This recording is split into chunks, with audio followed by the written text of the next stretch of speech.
Chapter 17. Your results never lie.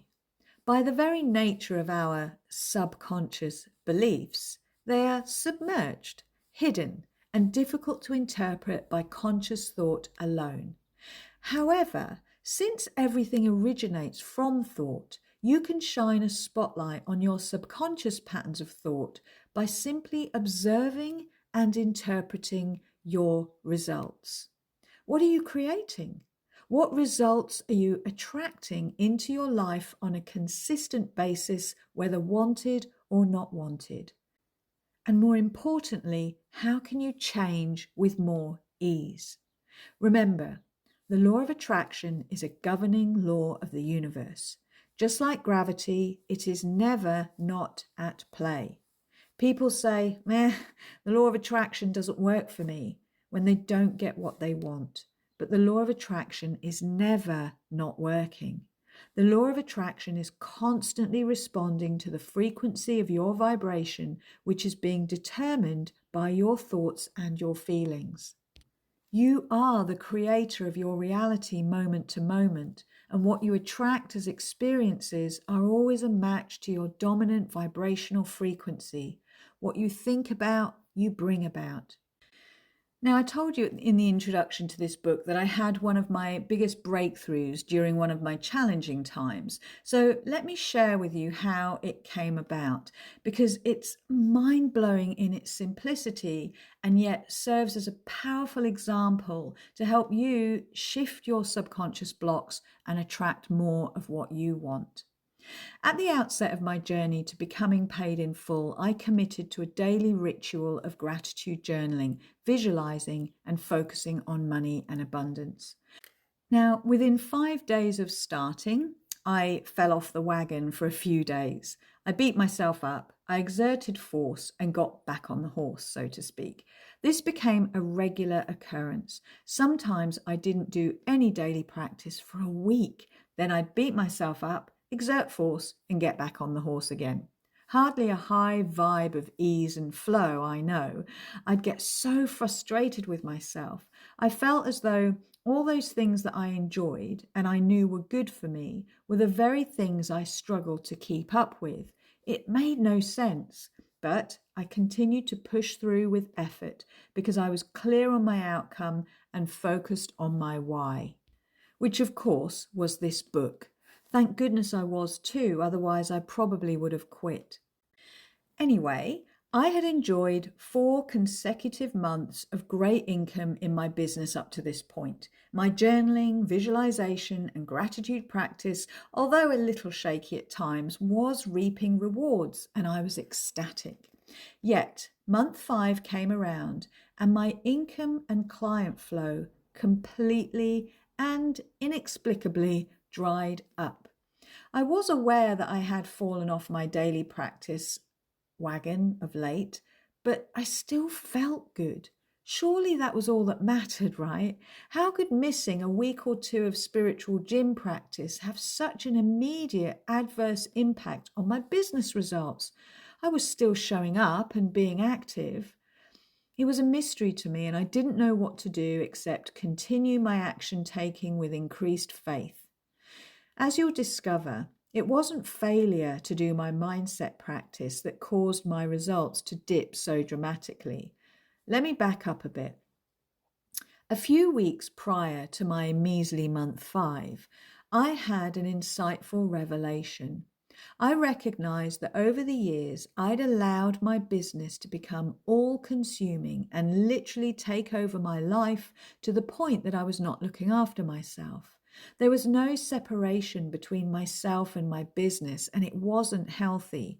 I decided to reintroduce exercise into my daily routine. I was a keen and avid runner for 10 years, and I used to love taking part in half marathons every year, and I even ran the full London Marathon. So I added a daily run into my routine, and I was excited. I even bought new trainers. I was doing this. It was amazing. The benefits to my mind and body and soul of being out every day, getting my heart pumping and my muscles moving was instantaneously. I felt reunited with my passion for running and I was loving it. 7 days into my new running routine and I felt great. 14 days in and I was feeling on top of the world, strong, disciplined, and in control. Then day 20, bam! I took a clumsy step and I twisted my right ankle. It felt pretty painful, but I still managed to continue running a little way further before deciding that it was probably wise to turn back and hobble home. During the rest of that day, my ankle swelled up and I experienced excruciating pain. I couldn't weight bear at all and I couldn't drive, so I called a taxi and went to the emergency ward at the local hospital to get it checked out. After some checks and an x-ray, it turned out that I'd torn my ankle ligament and needed to rest. No strenuous activity for at least a couple of weeks was the recommendation. I was beyond frustrated. I spent a week feeling sorry for myself, and I slowed down in my business productivity too, as I hobbled about wondering, how have I attracted this torn ligament? I was confused because I knew that I hadn't been thinking about injuries or ill health. Before long, I began to sit up and ask the question, how have I attracted this, with more determination and intention of receiving an answer? Do you ever wonder that? When something seemingly inexplicable shows up in your experience, it's easy to think, wait, what? How on God's sweet earth have I attracted this? Well, that was me. I couldn't understand it. Well, the answer came. It came to me while I was messaging my coach to request a quick chat. I wanted a loving kick up the butt because while my ankle was preventing me from running, there really was no excuse for my inactivity in my business. I'd been procrastinating and I felt unproductive and pissed off. I was writing about my thoughts and feelings around my ankle injury when I recognized that what I was describing were familiar patterns of thought and feeling that I've had about other areas of my life. I described in my message to my coach feeling frustrated, held back, and slow. I wrote that I hated not being able to keep up with everyone and I worried about falling behind. I complained that my injury had stopped me from sticking to my routine of running and discipline, and I explained my disappointment and annoyance at stopping after such a buoyant and positive beginning. I know, what a bundle of joy I was. Luckily for my coach, I didn't press send because, like a lightning bolt, I received such breakthrough clarity. I had attracted my torn ligament because I had a chronic pattern of thought that I recognized immediately as, I never stick at anything. I had had that in my vibration for years. The torn ligament was an exact match to my dominant vibrational pattern of frustration from never sticking at things. I only had to look at the results I'd created in other areas of my life to realize this to be true for me. The many half-read books on my shelves, the courses and personal development programs I've started and ditched midway, the various healthy eating regimes I've embarked on fanatically only to let fall by the wayside and fizzle out. Not to mention the amount of times I've attempted to commit to a schedule to manage my workload, only to not stick to the plan and then lament that I'm undisciplined. Oh, cringe, right? How you do anything is how you do everything. As the realization took hold, I began to consider the wider implications of this belief that I never stick at anything. I was subconsciously creating inconsistency in my business results too. I realized that my pattern in my business was that I would do the necessary activity that I knew brought in the money for several months with enthusiasm and energy. I'd start seeing results and celebrating and relaxing into it. Then, seemingly inexplicably, after 4 or 5 months, the clients and cash would stop flowing, and I couldn't understand why. I was still taking the necessary action. On a conscious level, at least, I believed I was still showing up every day and doing what I needed to do, and yet the steady flow stopped. On a subconscious level, I sabotaged my results to match my story of never sticking at anything. I'd created feast and famine in my business. I cannot count the amount of times I've had to give myself a stern talking to and get back on the horse, and I've always done it, but only after I've driven myself into a deep enough ditch to give myself the necessary motivation. Your results are always a vibrational match to your dominant frequency. It's law, and it cannot be any other way. Journal excerpt, day 130. Prosperity is a tap that I can turn on and off. Welcome to day 130 and a massive breakthrough realization. My chronic way of thinking is that I never stick at anything. I have been looking at my results and wondering what has switched off the tap of income flowing compared to the previous 4 consistent months. I've been agonizing over what is my limiting belief here, trying to figure out what is my upper limiting problem that stops me stepping up into my zone of genius, aka creating consistent results and being amazing and achieving my goals. My realization came to me from a curveball. I started running again at the start of month 5. Less than 3 weeks in, and I tore my ankle ligament, and that put paid to my running for the next 2 weeks so I can recover. I've barely been off my backside at all now for just over 2 weeks. As I focused on understanding how I attracted this and what this torn ligament experience was revealing to me about my point of attraction, I realized with total clarity that my chronic way of thinking and self-admonishment and self-judgment and criticism is all because I never stick at anything. And so I attracted an exact match to stop me from sticking to my running.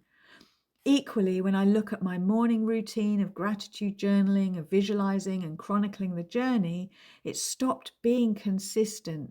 After about 60 days, it became so hit and miss and then practically ground to a halt. The mindset at the time was, hey, this is working, so I can stop. But why stop the one thing that is working? It just doesn't make sense. But it's a saboteur, right? A subconscious belief, a pattern that I never stick at anything. This is such a big win, as awareness is the first step to change. I now know what my work is.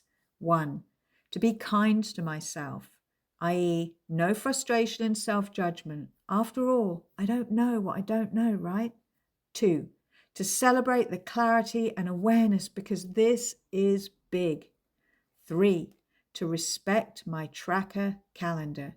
It's really scribbled on with random notes all over it.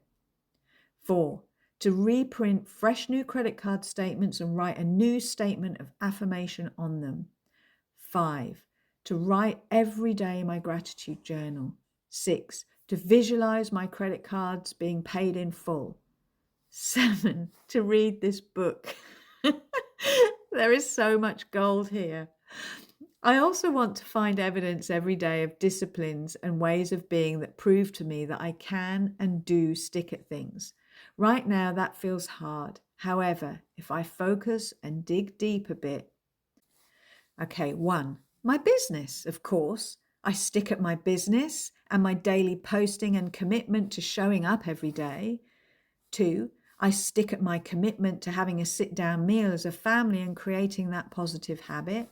3, I stick at maintaining my positive mindset and have transformed the way I think. 4, I stuck at my biology A level. No matter how hard it was, I was disciplined and I passed. And 5, I stuck at completing the renovations of my house, not only making it habitable, but also making it beautiful. My chronic way of thinking seems to be very related to daily disciplines. Last week, I watched a live stream that a fellow coach did on Facebook. She was sharing an inspirational story about a guy she'd met at an event. He was a speaker and he told his story of how he went from being an alcoholic to completing the Ironman.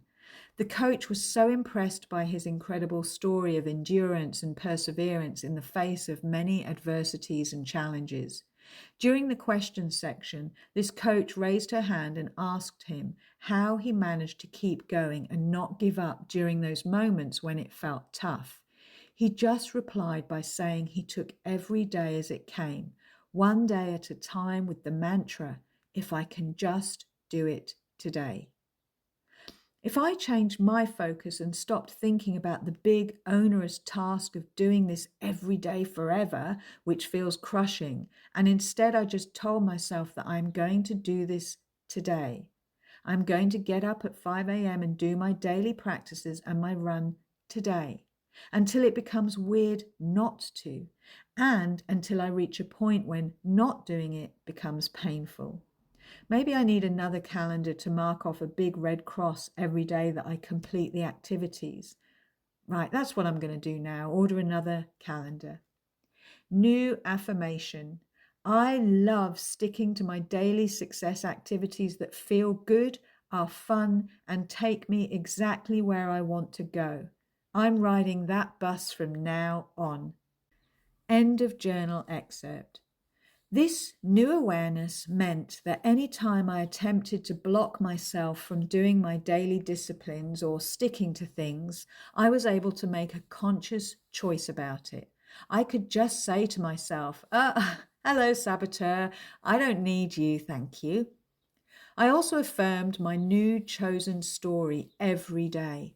I am disciplined. I love how easy it feels to stick to those daily activities that feel so good to me. I always finish what I start.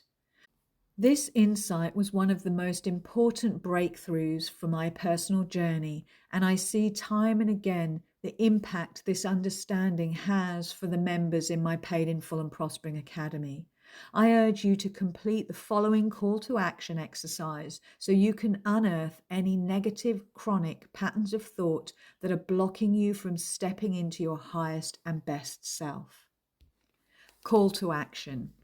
Go through this process anytime you want to analyze and reveal a chronic pattern of thought or a limiting belief around an unwanted experience. So, as I go through this process, I'm going to use the example of a large and unexpected bill that has to be paid.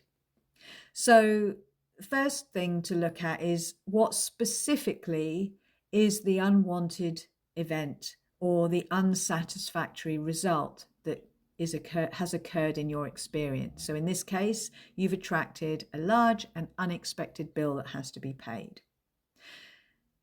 What you want to do is you want to analyze that unwanted experience or result. So what is it reflecting back to you? So with this bill, perhaps it's reflecting back to you lack, fear of spending money, being unprepared.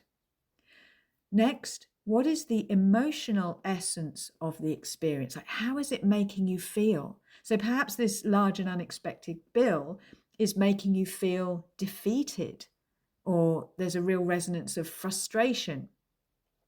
Next, look at what are those emotions revealing to you about your point of focus. So if it was defeated, if defeated was the emotional essence of the experience, as you feel defeated, you might realize that your point of focus is along the lines of, I'll never get on top of my finances. Life's full of nasty surprises. I'll never have enough money. So those kind of thought processes are always going to make you feel defeated, right? So you're looking for that, the match of your thinking with the feeling.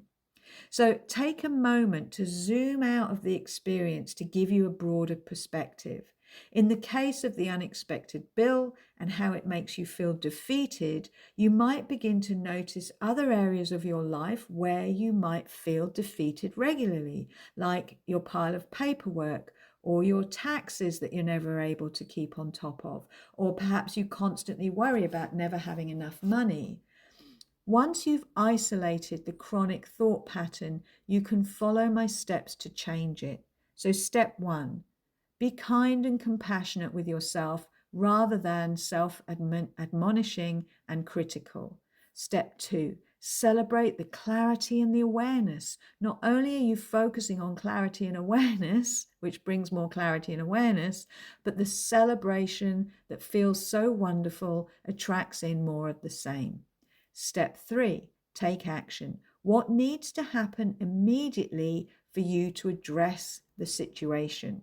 Step four, rewrite your story. Write out a new and affirming statement that acts as the antidote to the original limiting story and place your focus on it consistently.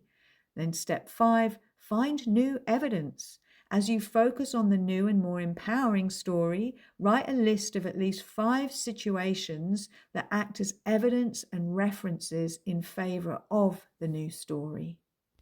Journal excerpt day 131. So much truth has emerged through this incredible process. Our prosperity is a tap that we can turn on and turn off. We are so powerful. Day 132. Don't be an observer, be a visionary. When we are observers, we're looking at what is. But what is already a manifestation. It's old news.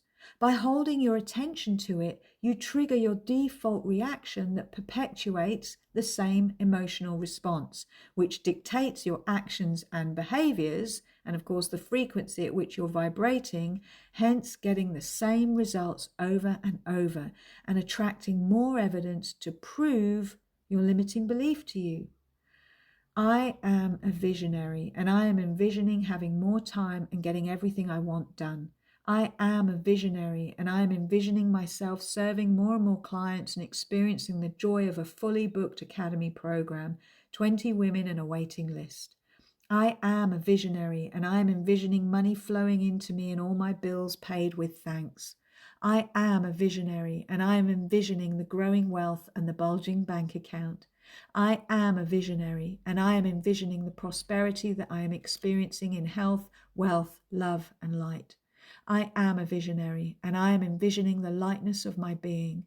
I am a visionary and I am envisioning the clarity and confidence.